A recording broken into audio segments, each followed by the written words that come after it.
Sore ini Kau bicara kepada hidup setiap kami tanpa terkecuali Tuhan.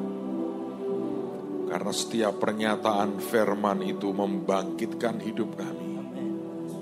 Firman-Mu yang berkata bahwa sesungguhnya perkataan itu membangkitkan kami, merevive kami. Hamba berdoa Tuhan dalam nama Tuhan Yesus. Buat kami bisa menangkap akan hati-Mu. Buat kami bisa mengerti akan isi hati-Mu.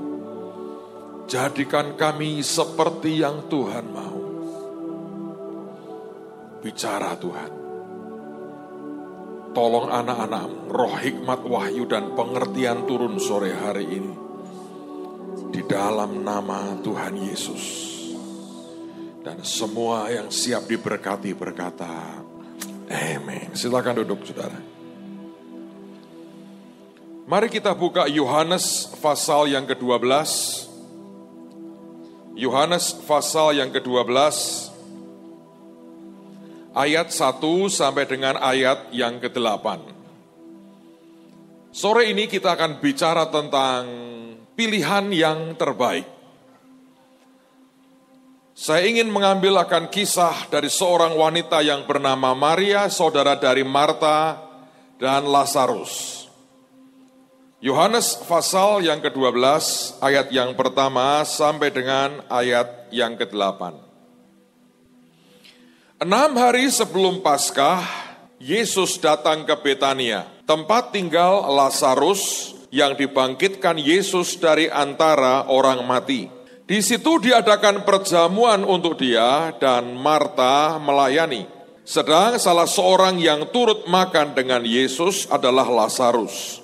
Maka Maria mengambil setengah kati minyak narwastu murni yang mahal harganya, lalu meminyaki kaki Yesus dan menyekanya dengan rambutnya. Dan bau minyak semerbak di seluruh rumah itu. Tetapi Yudas Iskariot, seorang dari murid-murid Yesus, yang akan segera menyerahkan dia, berkata, mengapa minyak narwastu ini tidak dijual 300 dinar dan uangnya diberikan kepada orang-orang miskin? Hal itu dikatakannya bukan karena ia memperhatikan nasib orang-orang miskin, melainkan karena ia adalah seorang pencuri. Ia sering mengambil uang yang disimpan dalam kas yang dipegangnya. Maka kata Yesus, biarkanlah dia melakukan hal ini mengingat hari penguburanku. Karena orang-orang miskin selalu ada pada kamu, tetapi aku tidak akan selalu ada pada kamu. Sepintas kalau kita membaca cerita ini kelihatannya biasa. Tapi sore ini saya ingin mengajak Anda melihat peristiwa ini sebagai sebuah bagian dari sebuah rangkaian peristiwa yang berkaitan dengan penguburan Tuhan Yesus. Saudara, dalam tradisi orang Yahudi kalau ada orang yang mati, maka biasanya mayatnya itu dibalsam. Mirip seperti orang-orang Mesir, mayatnya itu dibalsam. Nah, pembalsaman itu membutuhkan rempah-rempah, membutuhkan akan banyak minyak, terutama minyak-minyak yang mahal harganya. Nah, kalau Anda memperhatikan seluruh Alkitab, sebenarnya ada 3 kelompok atau 3 pribadi yang sebetulnya semuanya ingin melakukan sesuatu pada saat Yesus itu mati. Dan 3-tiganya memberikan akan 3 hal yang kelihatannya berbeda, tapi sebenarnya itu merupakan sesuatu yang mirip sama. Ketika bersentuhan dengan mayat, maka ada kegunaan untuk membalsam atau mengawetkan akan mayat seseorang. Siapa 3 kelompok ini? Sebenarnya ini mungkin mewakili akan 3 golongan manusia yang ingin melakukan sesuatu bagi Tuhannya. Yang pertama adalah Maria yang kisahnya kita baca beberapa menit yang lalu. Dia adalah saudara dari Marta dan Lazarus. Anda tahu akan cerita tentang keluarga ini. Tapi ada orang kedua namanya Nikodemus. Kalau Anda membaca, Nikodemus ini yang benar-benar punya kesempatan untuk ikut membebat dan membalsam akan mayat Tuhan. Dan Alkitab mengatakan dia memberikan 50 kati, kurang lebih katanya sekitar 30 kilo, itu minyak gaharu dan mur. Dan supaya Anda tahu, harganya kalau yang Maria tadi berikan, itu harganya kira-kira 300 dinar. Itu upah orang kerja setahun. Sedangkan yang diberikan oleh Nikodemus ahli Taurat itu, dia memberikan mur dan gaharu yang beratnya 50 kati.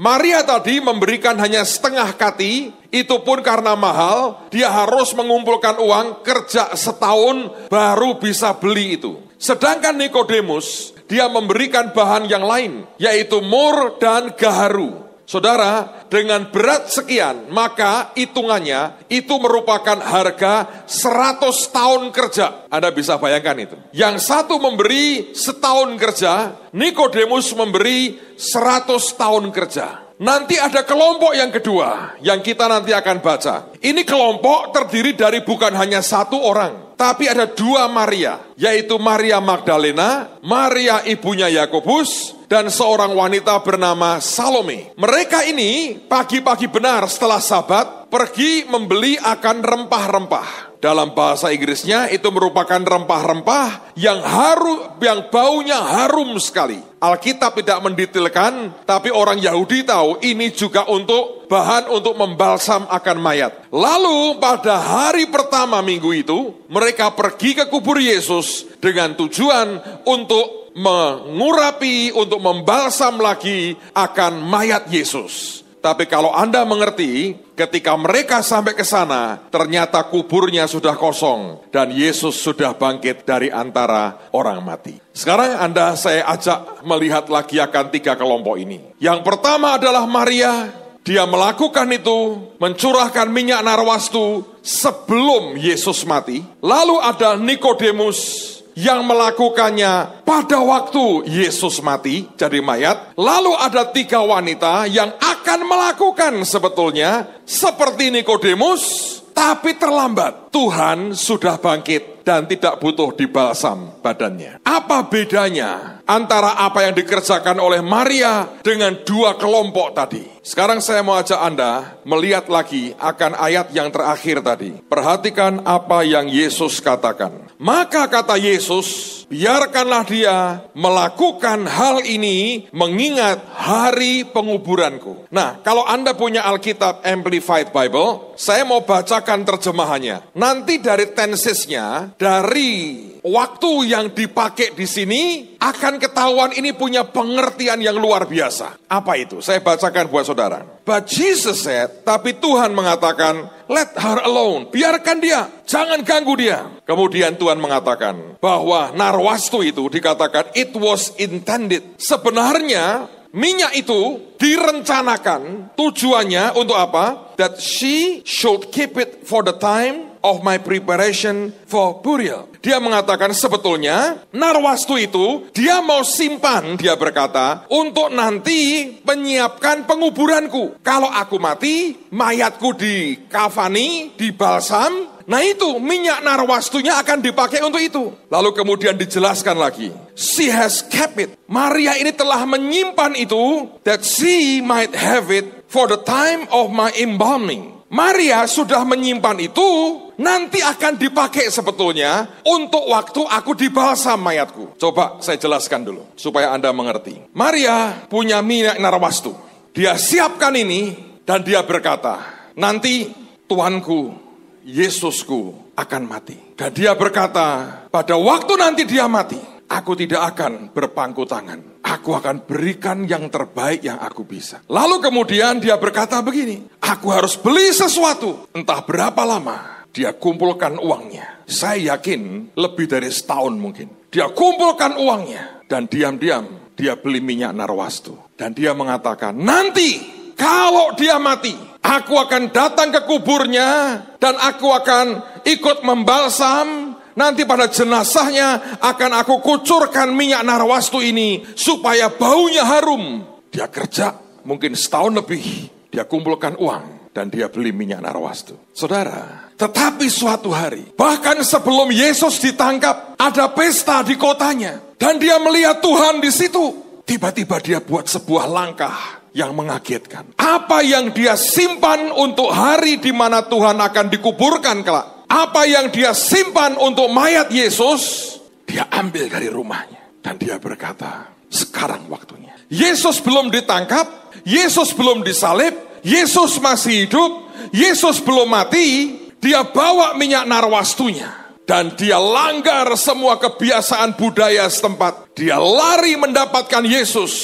Dia pecahkan kepala buli-buli itu. Dia bukan teteskan, dia curahkan semua di kaki Tuhan.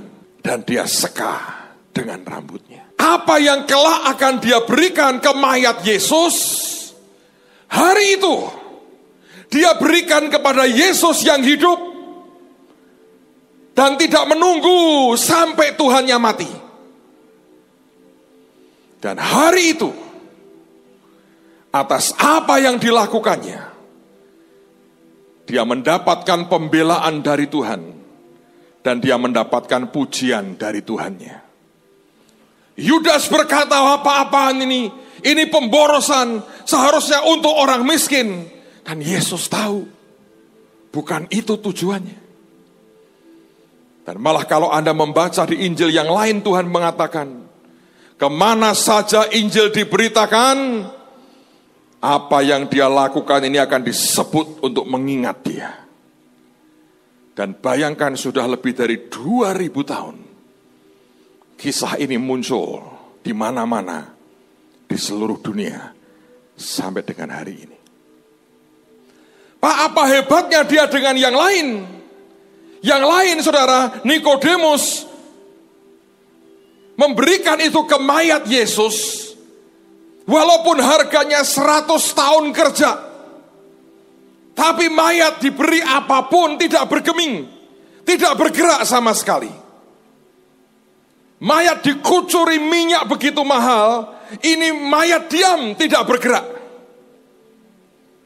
Tidak bisa berkata, thank you ya, thank you. Nggak ada, saudara. Malah bubar semua itu. Diam. Dan yang diberikan Nikodemus itu jauh lebih mahal. 100 kali lipat dari apa yang diberikan oleh Maria. Tapi Nikodemus hanya memberikan kepada mayat. Dan bukan kepada dia yang hidup. 3 wanita tadi, bahkan setelah Paskah, setelah Tuhan mati, dia baru membeli rempah-rempah. Artinya sebelumnya tidak ngerti bahwa Tuhannya akan mati. Minimal Maria tahu loh, Yesus akan mati buat dunia ini. Tapi 3 wanita ini indikasinya tidak tahu. Baru setelah dikubur, Sabat selesai, mereka beli rempah-rempah. Besok paginya mereka mau ke kubur, lagi bingung siapa yang menggulingkan batu. Dan batunya tergolek. Tapi mereka tidak menjumpai mayat Tuhan, sebab dia sudah bangkit. Yang mereka beli tidak ada gunanya.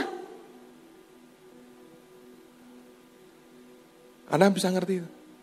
Betapa sebetulnya dari 3 kelompok ini, hanya Maria yang apa yang dia punya ada gunanya. Coba kita lihat kisah ini lebih jauh. Saya berharap akan membuat kita belajar sesuatu hari ini. Markus 16.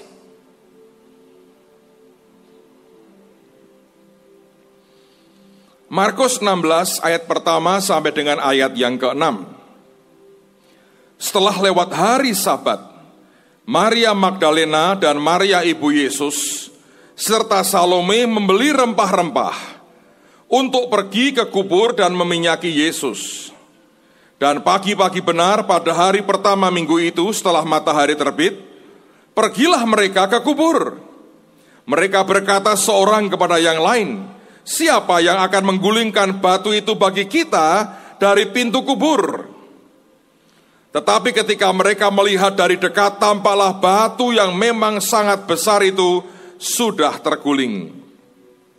Lalu mereka masuk ke dalam kubur dan mereka melihat seorang muda yang memakai jubah putih duduk di sebelah kanan. Mereka pun sangat terkejut. Tetapi orang muda itu berkata kepada mereka, jangan takut. Kamu mencari Yesus orang Nazaret yang disalibkan itu. Ia telah bangkit. Ia tidak ada di sini. Lihat, inilah tempat mereka membaringkan dia. Saudara sekalian, saya mau ulang lagi akan peristiwa ini, lalu kita akan bergerak lebih jauh. Perhatikan baik-baik, 3 orang, 3 kelompok yang akan memberikan sesuatu untuk penguburan Yesus. Maria, Nikodemus, dan 3 wanita. Yang satu menabung untuk beli minyak narwastu yang mahal harganya, dan dia berikan sebelum Tuhan mati. Dan apa yang dikerjakan ini, sekalipun dikecam oleh Yudas, dia mendapatkan pembelaan Tuhan yang luar biasa. Dia memberi dengan begitu tepat, sehingga Tuhan bisa menikmati aroma narwastu itu.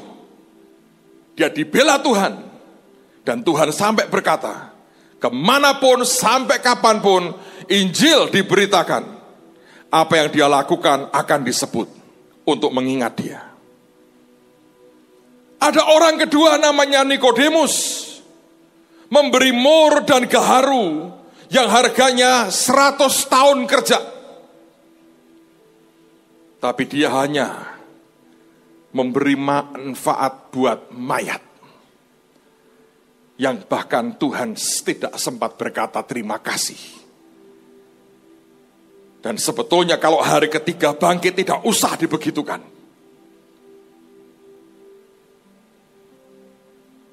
100 tahun kerja diberikan ke mayat dan tidak ada gunanya. Tapi ada lagi 3 wanita yang bahkan indikasinya tidak tahu kalau kelak Tuhannya mati. Rempah-rempah baru dibeli setelah Tuhan mati. Sampai dikubur terlambat, Tuhan sudah bangkit. Saudara, kalau Anda taruh sesuatu untuk sesuatu yang sudah mati, Anda habiskan berapapun, tidak ada gunanya. Saya baca buku menarik sekali. Tulisan seorang hamba Tuhan bernama John Maxwell. Dia berkata begini, seringkali dalam kehidupan kita ini, ada orang yang sedang menunggangi kuda mati. Lalu kemudian dia mendapatkan nasihat yang hebat, tapi tak berguna. Dan nasihatnya adalah 10 cara mengatasi kuda mati. Yang pertama, cambuk dengan kuat. Kalau masih belum, siram dengan air. Masih belum, kasih makan. Tidak mau makan, kasih minum. Tidak mau, suntik vitamin. Tidak mau lagi, pijetin badannya. 10. Ada gunanya nggak, saudara? Kuda mati. Nggak ada toh? Dan banyak orang mengabdi kepada sesuatu yang mati. Anda tanam begitu banyak, Anda masukkan tenagamu. Kalau itu barang mati, tidak ada ruah Tuhan. Tidak ada hembusan nafas Tuhan. Semua itu sia-sia. Ada orang yang memberi tapi menunda. Dan ujungnya terlambat. Dia sudah tidak membutuhkan itu lagi, kita datang dengan kebutuhan yang lalu. Tapi ada orang yang bisa ngerti dengan persis kapan dia hadapkan kepada Tuhannya. Saya bertanya ke Tuhan sebetulnya, Tuhan, mengapa yang satu ini bisa seperti itu? Yang ahli Taurat dan kaya raya hanya mengabdi kepada mayatmu. Yang perempuan-perempuan hebat ini bahkan tidak ngerti kamu akan mati. Dan pemberiannya terlambat. Mengapa Tuhan? Mengapa ada yang seperti ini? Dan Tuhan ingatkan saya sebuah peristiwa yang ajaib. Mari kita lihat sama-sama. Lukas 10 ayat 38 sampai dengan ayat yang ke-42. Lukas 10 ayat 38 sampai dengan ayat yang ke-42. Ketika Yesus dan murid-muridnya dalam perjalanan, tibalah ia di sebuah kampung. Seorang perempuan yang bernama Marta menerima dia di rumahnya. Perempuan itu mempunyai seorang saudara yang bernama Maria. Maria ini duduk dekat kaki Tuhan dan terus mendengarkan perkataannya, sedang Marta sibuk sekali melayani. Ia mendekati Yesus dan berkata, "Tuhan, tidakkah engkau peduli bahwa saudaraku membiarkan aku melayani seorang diri? Suruhlah dia membantu aku." Tetapi Tuhan menjawabnya, "Marta, Marta, engkau khawatir dan menyusahkan diri dengan banyak perkara. Tetapi hanya satu saja yang perlu. Maria telah memilih bagian yang terbaik, yang tidak akan diambil daripadanya." Di dalam terjemahan lain, pada ayat yang terakhir ini, Tuhan berkata kepada Marta seperti ini. But the Lord said to her, Tuhan berkata kepadanya, kepada Marta, "My dear Marta, Marta yang aku sayangi, you are worried and upset over all these details." Engkau ini khawatir dan engkau ini kesel dengan semua detail-detail ini. Lalu Tuhan mengatakan, there is only one thing worth being concerned about. Cuma ada satu yang sebetulnya layak untuk diprihatinkan, untuk disusahkan. Jadi perhatian kita. Dan dia mengatakan, Maria has discovered. Maria telah menemukan apa yang paling penting itu, Maria sudah menemukannya. And it will not be taken away from her. Dan tidak akan diambil daripadanya. Apa sebetulnya? Satu hari Yesus datang ke rumah Marta. Alkitab berkata, Marta melayani, sibuk melayani. Maria duduk dekat kaki Tuhan. Dan dia mendengar apa yang Tuhan katakan kepadanya. Marta protes berkata, "Engkau diam saja. Dia enak-enakan nganggur, dengerin engkau bicara, aku kerja seperti ini."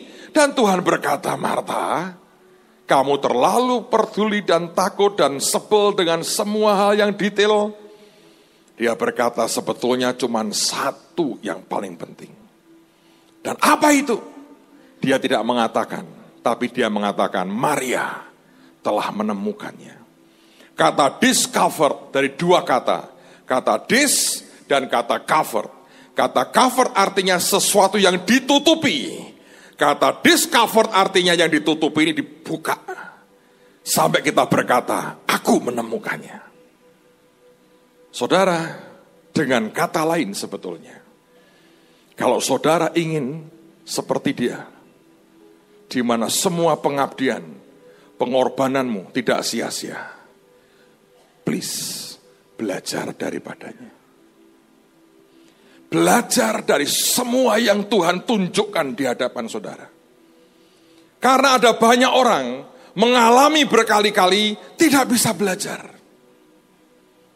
Ada orang yang sudah diajari begitu rupa tidak bisa belajar. Tapi ada orang yang kelihatannya tidak pernah belajar, tapi dia belajar. Dan Tuhan berkata, belajarlah daripadaku. Tadi pagi saya cerita sebuah kisah nyata. Saudara, di Hong Kong ada seorang Taipan, konglomerat paling kaya di Hong Kong katanya. Namanya Lee Ka-shing. Siapa yang pernah dengar nama Lee Ka-shing? Coba angkat tangan.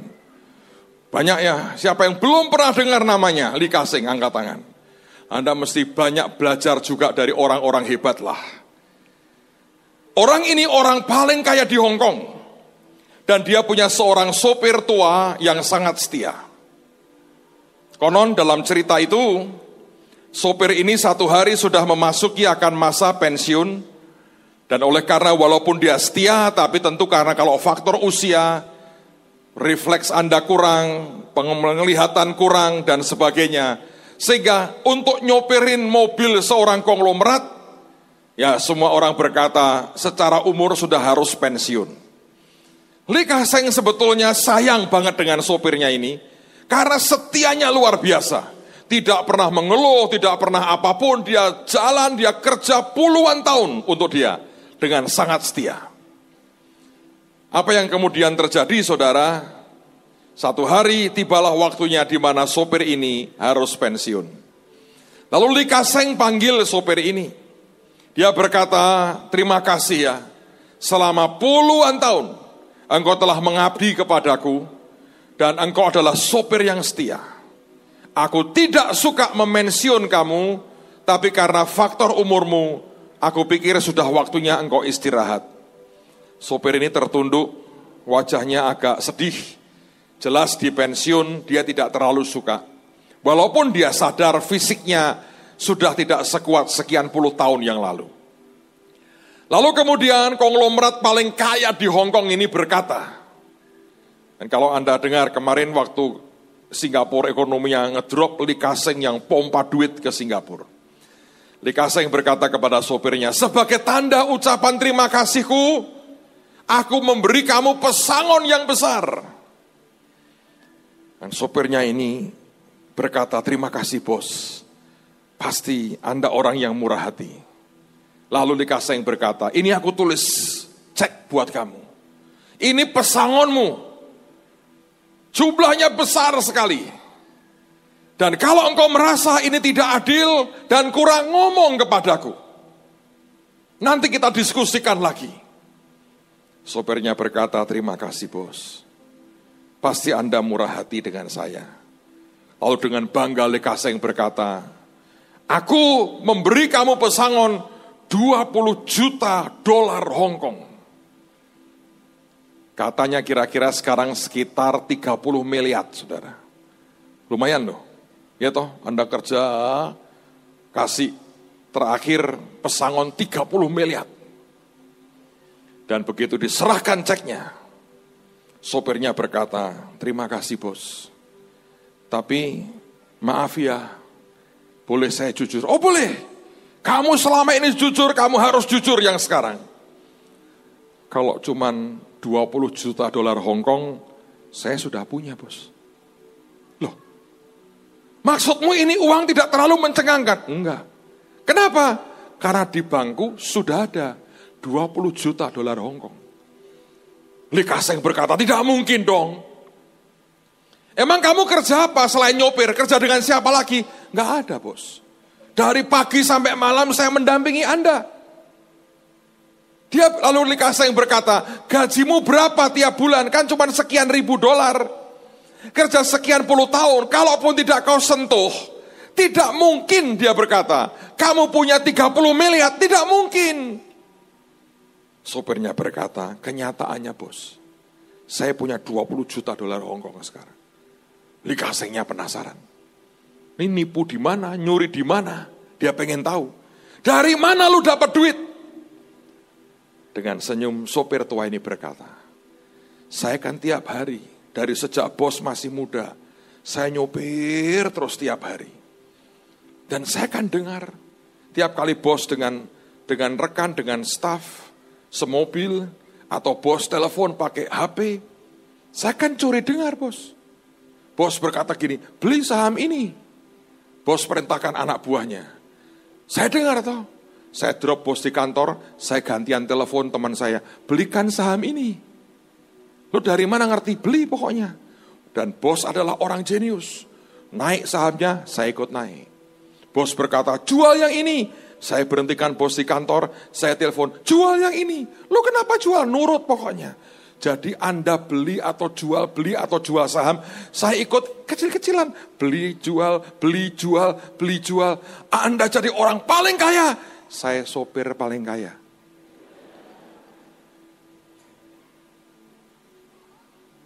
Ngerti gak saudara? Belajar. Tapi saya sedih.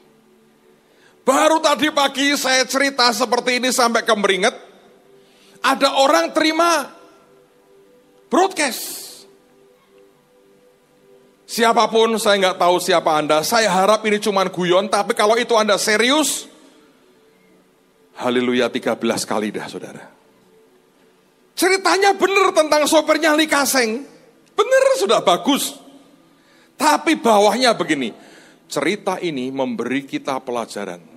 Untuk kita jadi kaya, jadilah sopirnya orang kaya. Gubrak saudara saya bilang.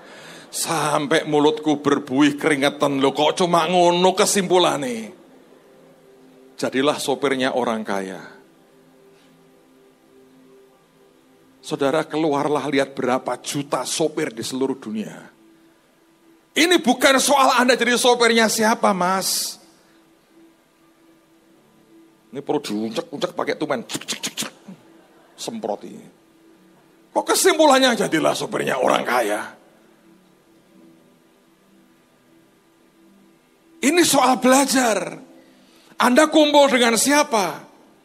Bisa nggak Anda nikmati ilmunya orang ini?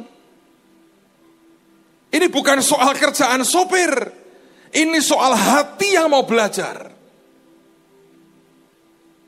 Karena mungkin kalau Anda mau jadi sopirnya orang kaya, ternyata orang ini cuma, maaf nih, kepelacuran, terus Anda rusak nih saudara. Tidak semua sekali Li Ka-seng. Atau ini orang kaya yang bangkrutan terus kerjaannya. Nanti Anda juga ikut bangkrut. Bisa nggak kita belajar? Bayangin. Sopir dikasih 30 miliar. Senyum pun tidak. Oh sudah punya saya. Dari mana itu? Cuman dengerin. Anda bergaul dengan siapa akan menentukan. Saudara akan jadi seperti siapa. Dan orang ini adalah orang yang belajar. Banyak orang melihat apa yang Tuhan kerjakan, tidak pernah belajar. Banyak orang mendengar kesaksian bagaimana Tuhan kerja, tetap tidak pernah belajar. Banyak orang diajari bertahun-tahun, tetap tidak bisa belajar. Maria menemukan sesuatu yang beda. Minimal dia tahu, dia akan mati buat dosa manusia. Dia simpan minyak narwastu. Tapi dia juga sadar, ini orang pinter. Hari itu pasti jadi hari yang menghebohkan. Semua dikendalikan oleh pasukan Romawi. Mungkinkah aku sempat berikan narwastu ini? Ketika semua dalam penjagaan Romawi. Aku ini siapa? Aku cuma wanita biasa. Dan dia berkata, kalau aku tunggu sampai dia mati, maka semua yang aku simpan buat dia sia-sia.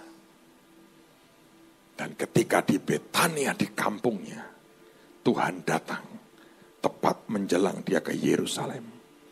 Dia lari, dia mendahului semua. Dia pecahkan kepala botol itu, dia tuangkan di kaki Tuhan.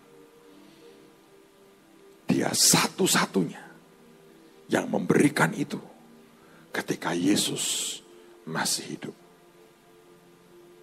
Bisakah kita belajar, saudara? Kehidupan kita ini tiap kali memberikan kita guru-guru yang hebat. Profesor-profesor yang luar biasa. Anda tidak bisa mengharapkan seseorang datang dan mengajari Anda 1, 2, 3. Itu sudah lewat ketika kita sekolah.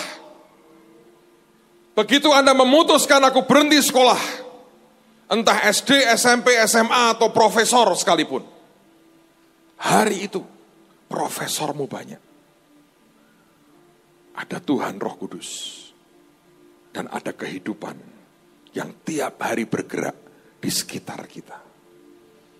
Sementara sebagian besar orang membiarkan itu berlalu, ada orang-orang yang berkata ini pelajaran hidup yang luar biasa. Sementara sebagian orang tidak peduli dengan hidupnya dan jatuh berkali-kali di lubang yang sama. Tapi ada orang-orang yang bisa belajar lewat semua yang lewat dalam kehidupannya. Baik yang sempat berbelok dan mempengaruhi dia langsung, ataupun yang muncul di hadapannya. Tadi pagi saya cerita bagaimana saya belajar. Saudara, kalau Anda memperhatikan dari semua jenis pelayanan, yang menurut saya paling menantang satu di antaranya adalah ketika Anda harus mendoakan orang sakit. Saya berulang-ulang mengatakan kalau saudara mendoakan orang yang punya masalah ekonomi, begitu Anda berkata amin, orang itu tidak pernah berpikir bahwa di kantongnya ada emas 2 kilo langsung, enggak. Dia mengharapkan mungkin setelah itu akan terjadi perubahan dalam hal berkat Tuhan. Anda mendoakan rumah tangga, mendoakan problem apapun, orang tidak bisa langsung mengharapkan secara fisik akan muncul sesuatu. Tapi kalau Anda mendoakan orang sakit, Anda membuat KKR kesembuhan, orang berharap pada detik yang sama akan terjadi mujizat secara fisik dan orang ingin melihat akan sebuah pembuktian. Dan saya mau berkata buat Anda, itu bukan hal yang mudah. Berat buat saya untuk memulai sebuah ministry seperti itu. Karena tantangannya adalah setelah amin, ada yang sembuh atau tidak. Dan itu di luar kendali kita. Kalau kita berkata, aku maunya semua sembuh, itu adalah pekerjaan roh Tuhan yang tidak bisa kita kendalikan dengan kemauan kita. Satu hari, dari mana saya belajar? Dalam 2 peristiwa terakhir di Solo dan Karanganyar, saya melihat roh Tuhan yang ajaib sih. Di Solo kalau Anda ikut, saudara akan tahu bahwa di panggung yang sama, sekian menit sebelumnya adalah reog dan tarian mereka. Dan tiba-tiba saya harus maju ke depan, mendoakan orang sakit. Tidak ada lagu penyembahan apapun, haleluya 12 kali tidak ada. Begitu mikrofonnya diserahkan kepada saya bilang, Tuhan, ini kalau engkau tidak kerja, habis. Saya menghitung, saudara. Semua pengorbanan teman-teman, semua sacrifice tenaga, waktu, uang yang dipakai untuk melayani banyak orang. Kalau ini Yesus nggak dipermuliakan di sini, saya bilang semuanya seperti sia-sia. Karena kita memang tidak pernah dipanggil murni hanya untuk sosial, tapi kabar baik yang kita mau beritakan. Dan hari itu saya melihat pekerjaan roh Tuhan.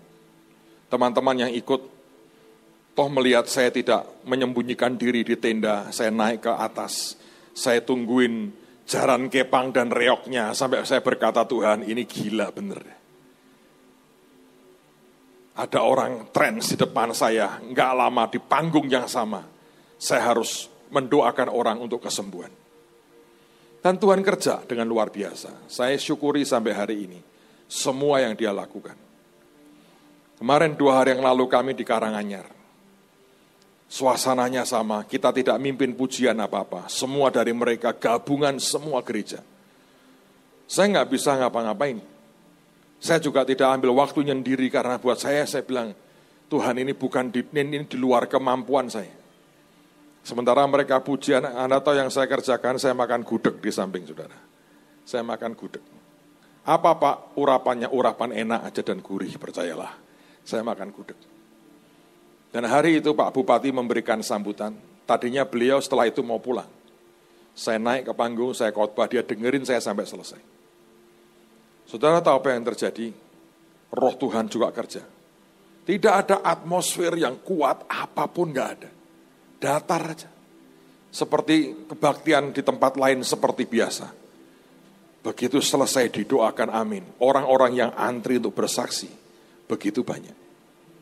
Tentu para konselor, teman-teman mendukung dengan luar biasa. Dan kita melihat Tuhan kerja dengan ajaib. Ada orang yang kemudian tanya dengan saya. Kenapa kok begitu gampang Pak?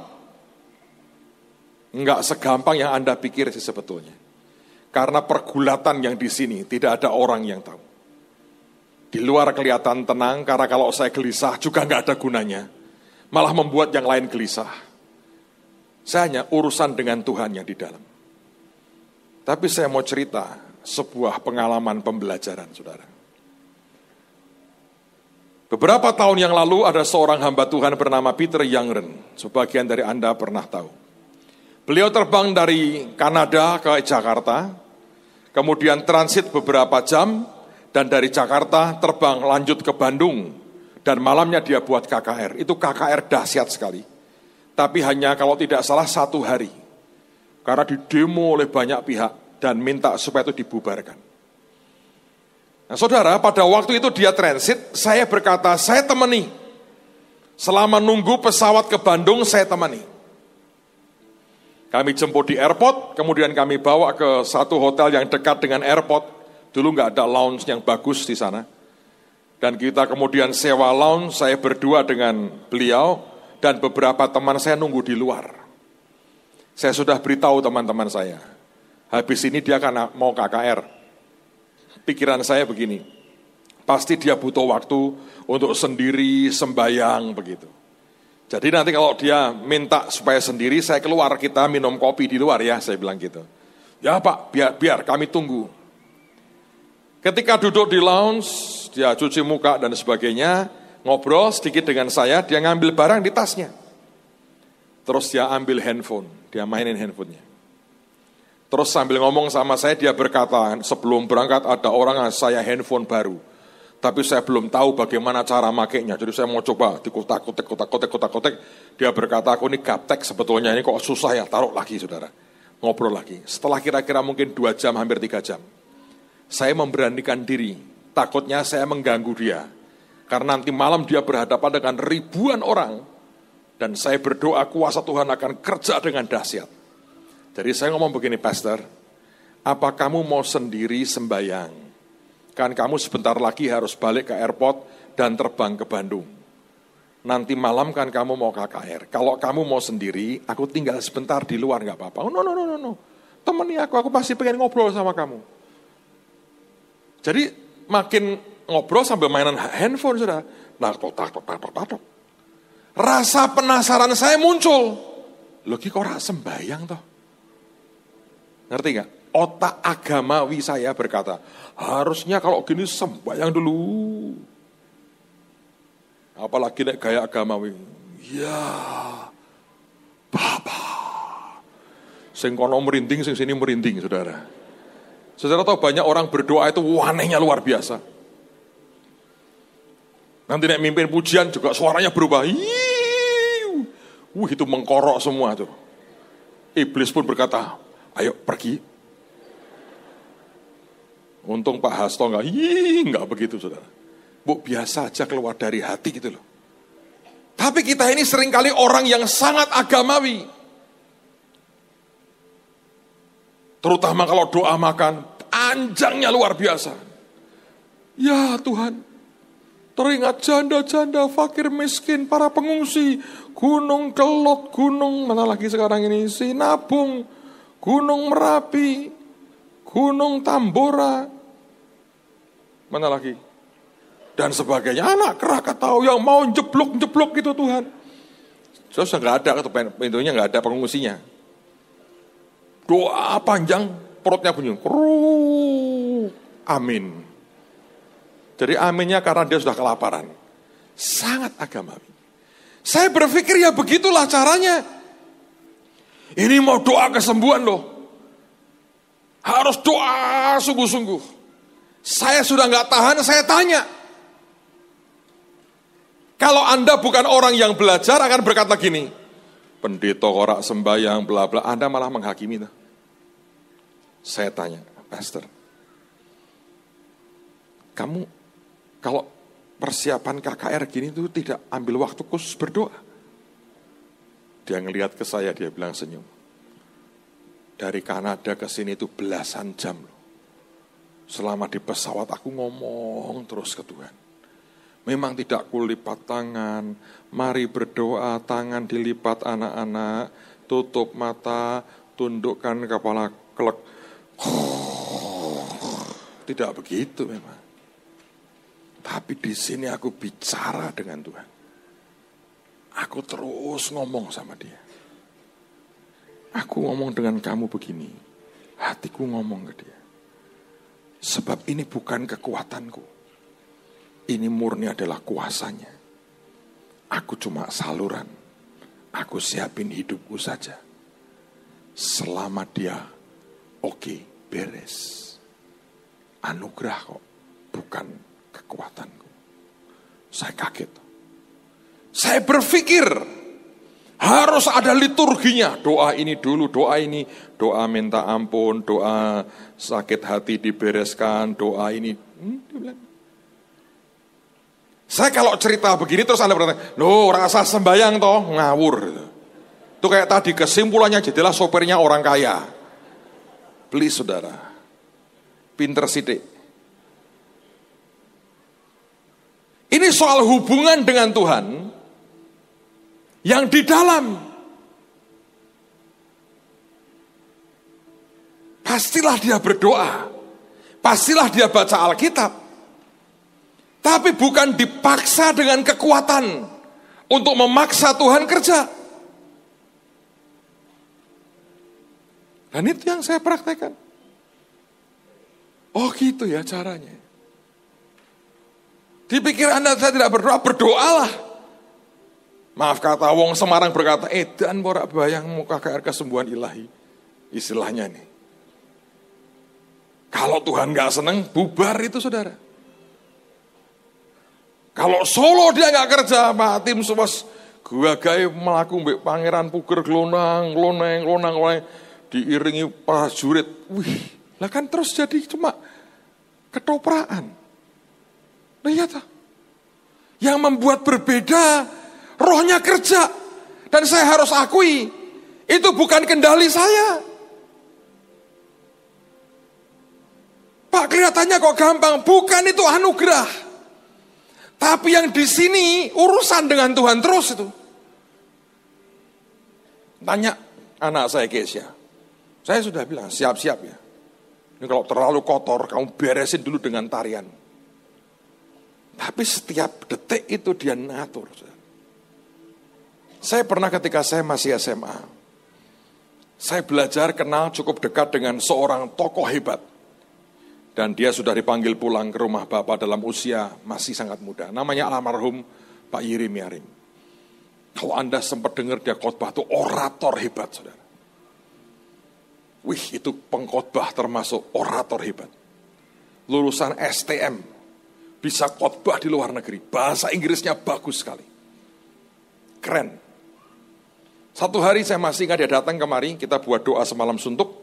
Hari berikutnya dia mau khotbah di Magelang, dia bilang, kamu ikut aku ya? Saya masih SMA.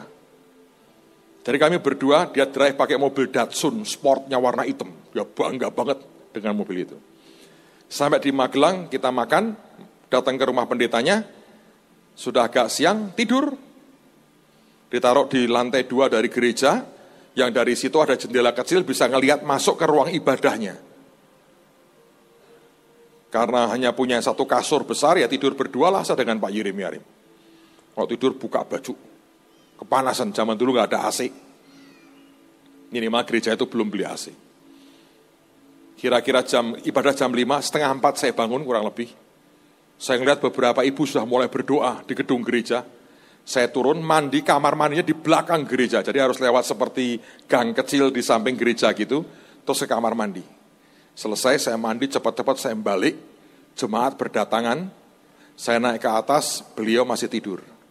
Saya ganti pakaian, semua siap mau kebaktian, dia masih tidur. Kira-kira hampir jam 4 lebih saya bangunin, Kayer, saya bilang, bangun. Sudah datang itu jemaatnya, dia kaget, dia lihat, wih, orang desa itu memang rajinnya luar biasa. Terus apa yang dia buat? Tidak pakai baju, diambil anduk begini, dikalungkan begini. Dia turun ke kamar mandi. Mandi, keluar lagi, dengan jemaat banyak tuh. Kalungan anduk begini, jalan lagi. Orangnya nyantai banget. Naik ke atas, ganti pakaian, pakai dasi. Saya nunggu dia ngajak doa saya. Saya berharap, wah habis ini gua diajak doa nih. Saya mau belajar doanya seperti apa. Ini saya cerita begini dengan resiko loh. Tadi kalau Anda nyimpulkannya, Jadilah sopir orang kaya, bubar saudara ini, tenang. Dia sudah selesai, dia ambil Alkitab, dia ambil konkordans. Buka, satu ayat dicoret. Dia buka Alkitabnya, ketemu ayatnya, dikasih tanda, dicoret. Tutup, yuk turun. Loh, kok enggak doa dulu ya? Tapi saya masih SMA, enggak berani protes, saudara. Saya bilang, ini pendeta beto. Turu kaki yang bilang, sehingga tidak berdoa. Dia turun, plak. Saya ikut duduk di mimbar dengan dia. Sore itu dia khotbah, saya masih ingat ayatnya. Kenyangkanlah kami di waktu pagi, supaya kami bersorak-sorai. Dan itu dia khotbahin, saya bilang gini, sore kok ayatnya kenyangkanlah kami di waktu pagi. Dia cuma membaca satu ayat, dia khotbah hampir 1,5 jam. Dia ngomong, da. Saya cuma melongo, ora sembahyang kok iso ngene. Saudara, apa yang saya pelajari? Orang-orang ini tidak hidup dengan cara agamawi. Buat saya, berdoa adalah tadi, tangan dilipat, tutup mata, kalau makan seringkali buka sedikit, gondokmu hilang neng mibang. Tundukkan kepala, ambek mantuk-mantuk, ojo ngantuk, terus mulai berdoa. Tuhan yang berkata, ya. Seruat. Dan doanya kacau karena itu isinya cuma kemunafikan. Tapi ada orang-orang yang punya hubungan dengan Tuhan.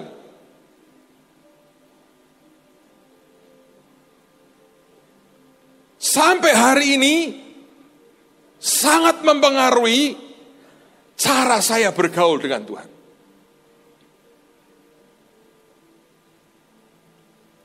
Saya nggak suka sesuatu yang bertele-tele dan nggak jelas. Sebab ketika Anda bergaul dengan Tuhan, engkau bisa ngerti seleranya, tahu apa yang dia mau Anda kerjakan, dan selesai. Dan itu Anda harus discover. Buka dulu yang tertutup selama ini. Gimana Pak caranya? Belajarlah.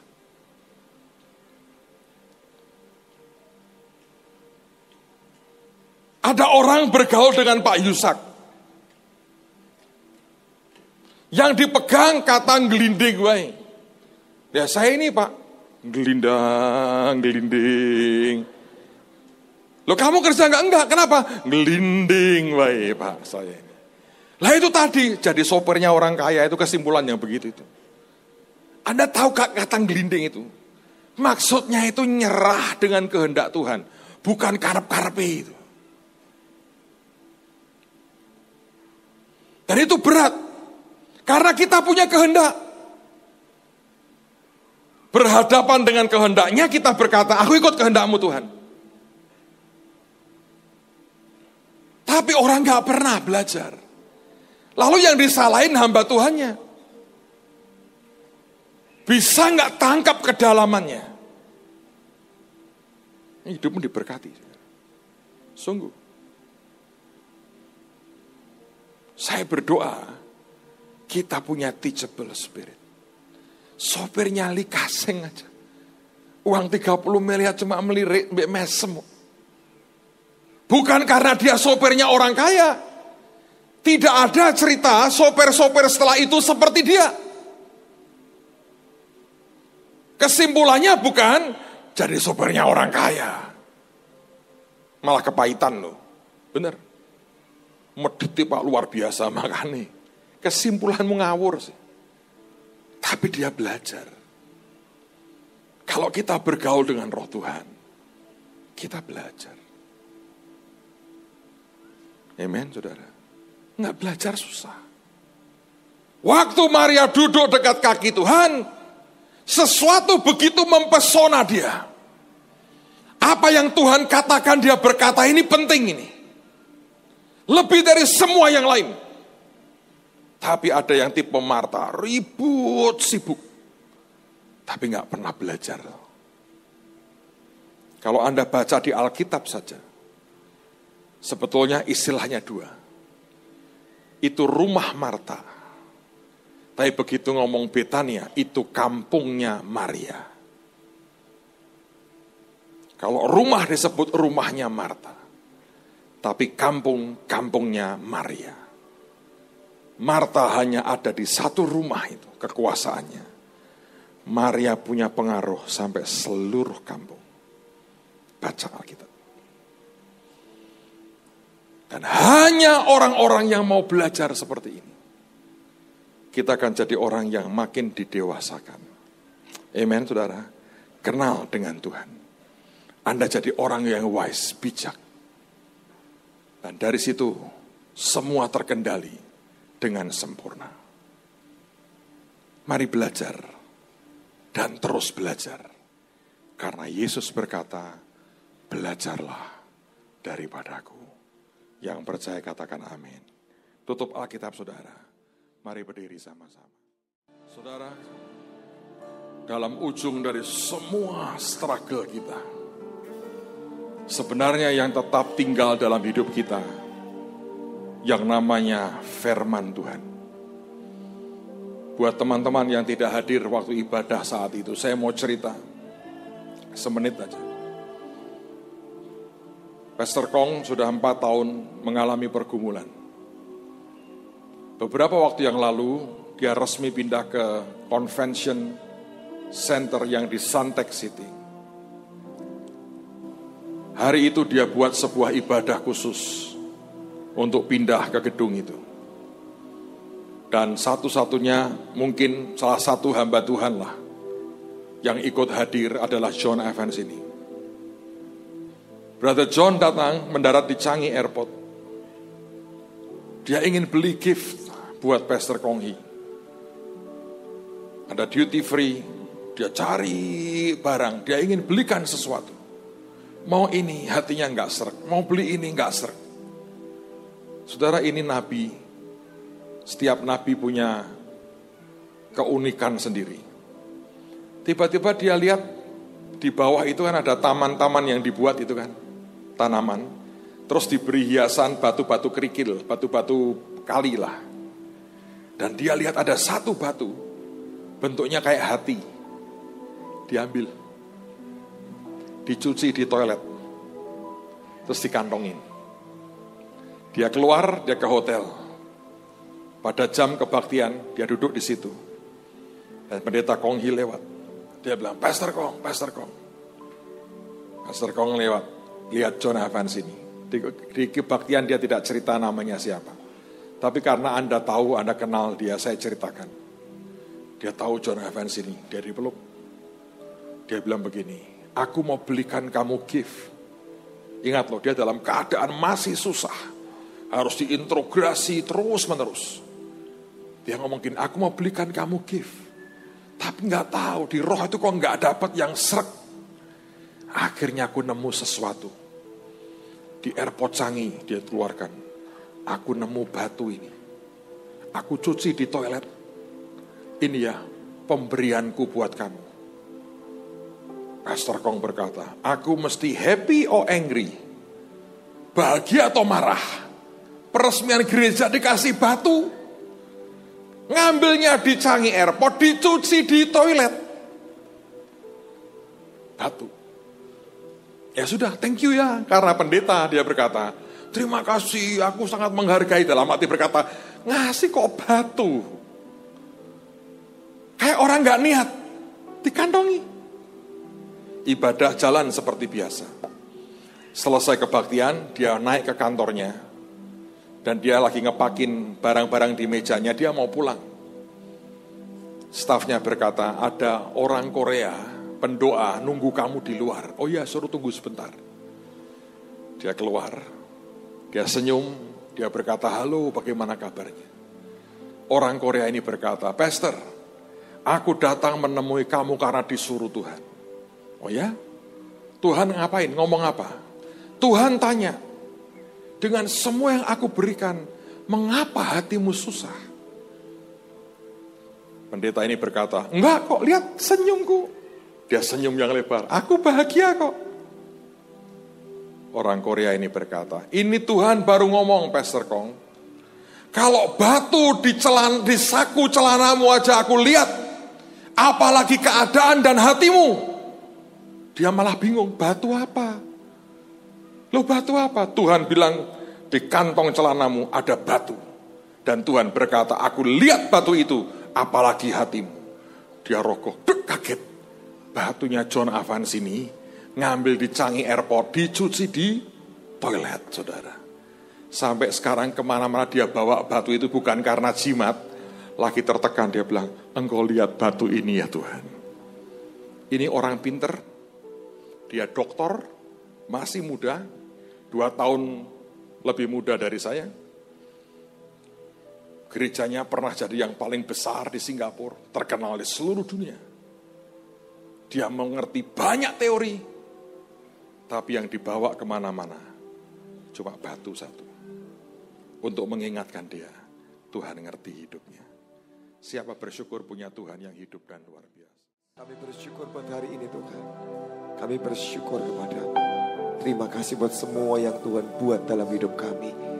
Jadikan kami orang yang tidak pernah terlambat. Dan biar kami terus taat dan mendengarkan suara-Mu. Pimpin dalam perjalanan kami terus Tuhan. Sampai kepada tujuan yang Tuhan inginkan. Kau yang menolong kami Roh Kudus setiap hari. Pimpin, bicara kepada kami, sertai kami. Supaya kami umat-Mu ini Tuhan, terus berjalan dalam kebenaran dan ketepatan di hadapan-Mu. Terima kasih buat hari ini Tuhan. Kami akan bawa korban kami. Kau yang menguduskan korban kami. Di dalam nama Yesus kami berdoa. Amin. Mari saudara kita angkat sama-sama tangan kita doa buat korban kita pada malam hari ini. Bapa di surga, terima kasih buat malam ini. Kami bawa korban syukur kami, perpuluhan kami kepadamu. Tuhan memberkati, menguduskan dan melipat gandakan di dalam nama Yesus. Barang siapa yang menabur dia akan menuai. Tidak ada orang miskin tengah-tengah kami. Amen. Karena setiap kami diberkati dan diangkat tinggi oleh Tuhan. Kami jadi kepala dan bukan ekor. Kami terus naik dan tidak pernah turun. Kami akan berikan pinjaman dan tidak meminjam. Kami diberkati dan jadi berkat bagi banyak bangsa. Kami akan pulang ke tempat ini Tuhan. Kiranya berkat kasih dari Allah Bapa, anugerah dalam Tuhan Yesus Kristus, persekutuan dan keintiman dalam Roh Kudus tinggal dalam hidup kita semua. Mulai malam hari ini sampai selama-lamanya. Yang diberkati sama-sama katakan amin. Selamat malam, Tuhan berkati.